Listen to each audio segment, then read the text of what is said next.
name is Isaiah, and I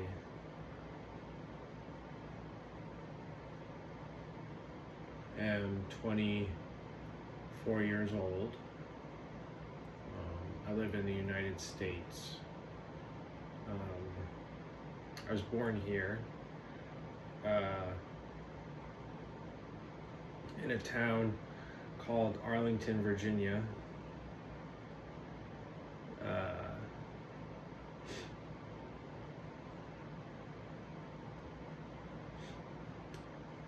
Which is right next to Washington, D.C., which is a very wealthy area of the world. I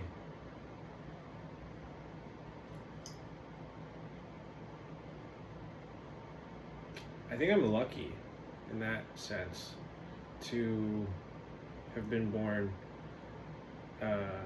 in this area. Could have been born and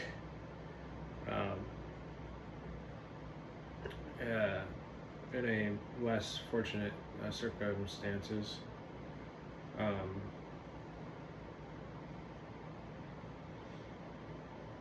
I was formally educated in the modern world.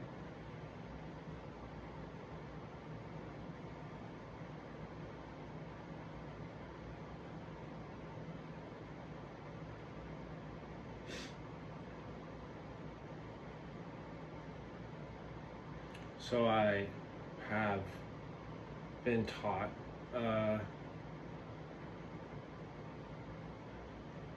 basic mathematics, reading, analytical skills of the mind, basic history of the world,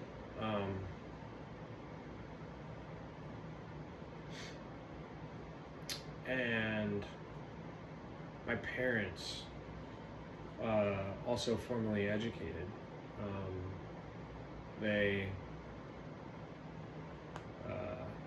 My father, they both completed higher education, so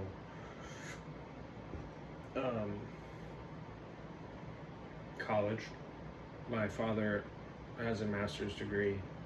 He also was somewhat complete with a doctorate, which he abandoned. My mother has a master's degree as well.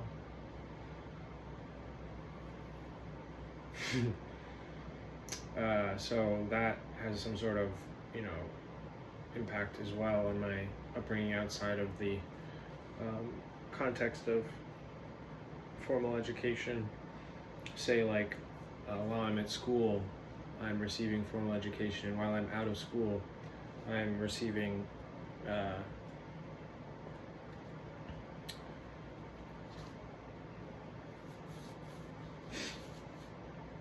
the indirect, formally educated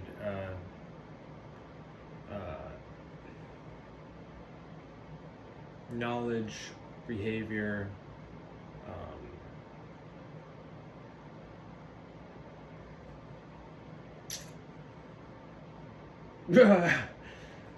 dysfunctions of my parents.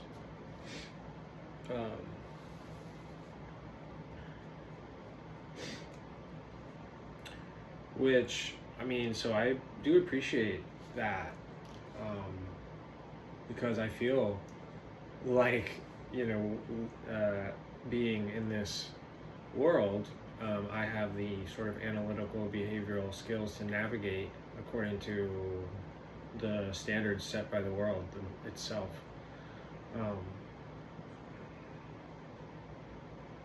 So I've, in my day-to-day experience, been able to produce enough money, housing, social, interaction,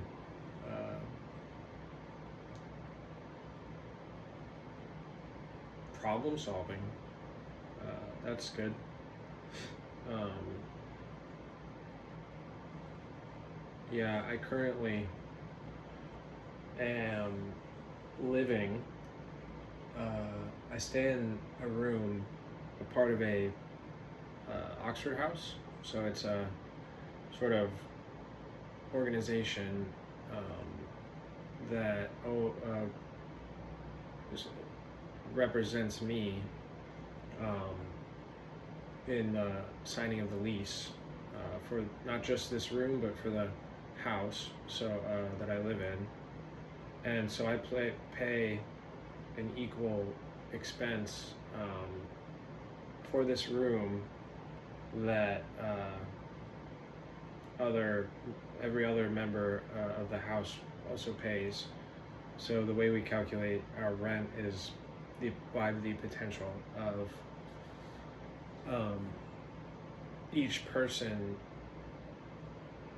or each bed, by the potential of each person staying in the house. So the bed or the house can bed a maximum of 8 people. So the rent that is paid by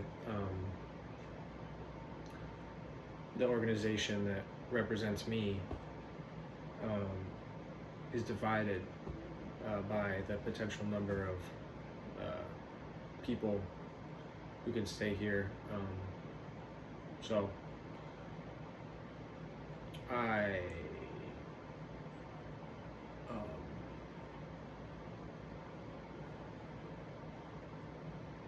have to be employed here. So the organization also has particular behavioral requirements of its people living within the homes that it rents. So we're technically we sign no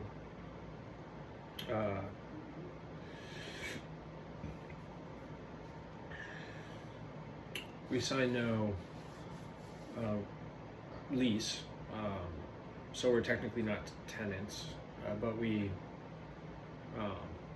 I'm here.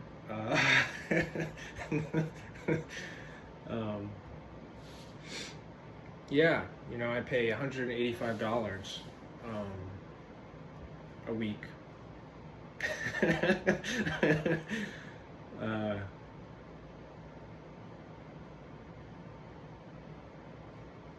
For this nice space, and the rest of the house is lovely. There's I think that it has a mother-in-law sort of annex, which has its own bathroom. I share a bathroom with two other men, and one of them has 2 children who I believe will be living here as well shortly.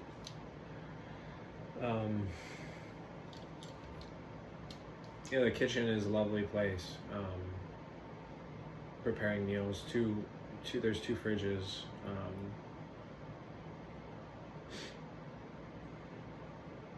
We have a sort of democratically organized social structure, which is sort of supported by this greater organization called Oxford House. Yes, and so the context there of why people enter this organization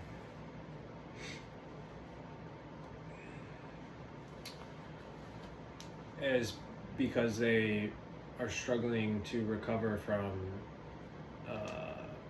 addiction to drugs and alcohol. So they're not super financially or sort of behaviorally functional on their own, especially while struggling to recover from their internal battle with addiction and desire to drugs and alcohol. but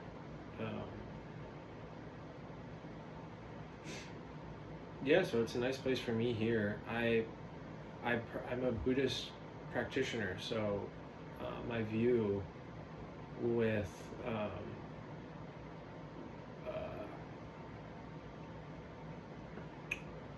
this space of Oxford House is that this is a temporary place for me to stay where I can just sort of be properly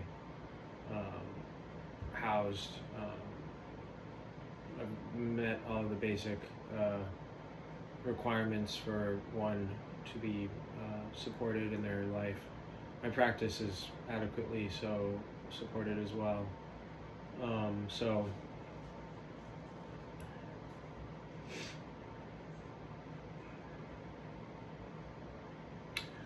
yeah, I'm having this experience to, you know, work with the people around me, with my practice, you know, sort of opportunity for behavioral refinement, spiritual practicing attitudes of renunciation, yes. So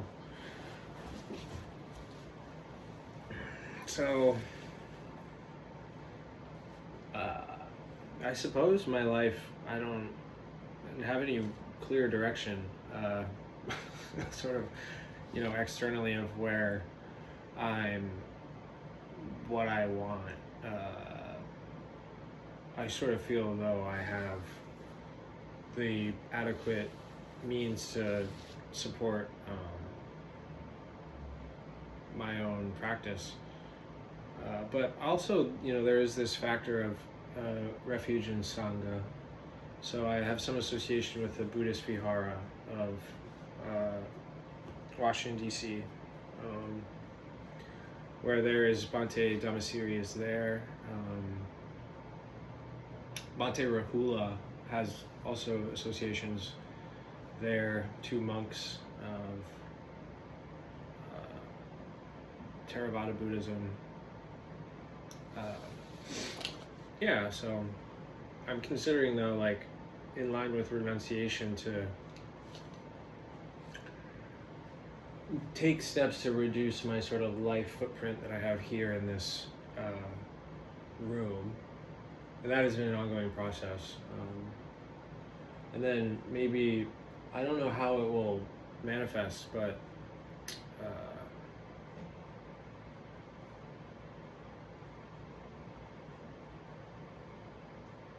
yeah, just sort of deeper involvement with Sangha. Something externally would be supportive of my own internal, you know, what is available to me directly. Being, you know, refuge in the Dhamma and the Buddha, whatever that means. Yeah, so sort of just wanting to complete the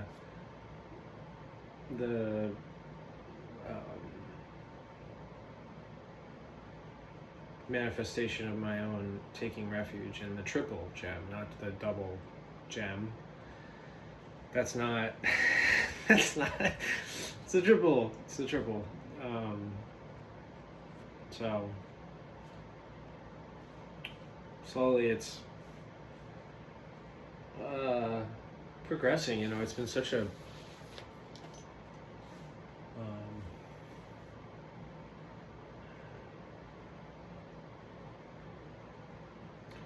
you know, a changing experience I've had since sort of exposure to spiritual topics and Buddhism and Sangha. Yeah. Been a long journey, no question. But I'm feeling a little more sort of confident that my path is pathing. My path is pathing. So, yeah, that's